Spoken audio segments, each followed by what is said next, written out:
Hi, my name's Catherine Henry and I'm a graduate student with the MSU Department of Forestry.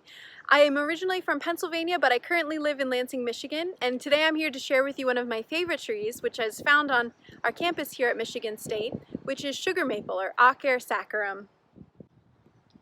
Sugar maples, when they are grown in the open, can have a really beautiful, wide form, and when they're growing more closely together in a forest, you'll see fewer branches down low. This is what a sugar maple leaf looks like. You'll notice that the sinuses are really rounded, and each of these longer parts we call a lobe. And sugar maples generally have 5 lobes, although it would kind of be like that's kind of the 5th one, but it's not as developed as the other 3.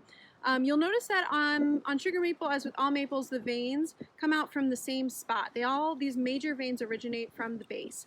And this is called palmate venation, and this is characteristic of most all maples. We can also see right here another thing that helps with identifying sugar maple, which is the samara. This is the fruiting bodies of sugar maple. These are actually sugar maple seeds. And the wings of this usually come at a 90-degree angle or less. So it's important to take a look at the samara to make sure that you're actually looking at a sugar maple and not another species that might just look kind of similar to sugar maple.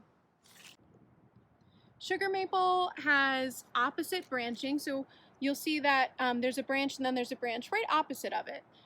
And this is characteristic of all maples, and the only species in this area which have that opposite branching structure are maples, ashes, and dogwood, so it can be a really helpful tool to identify sugar maple.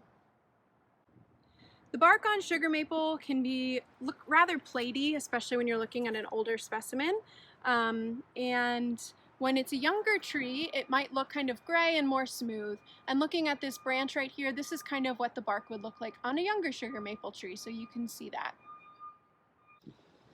A fun fact about sugar maple trees is that it is the tree species that they mostly use to make maple syrup. So if you've ever enjoyed maple syrup, you can thank a sugar maple tree.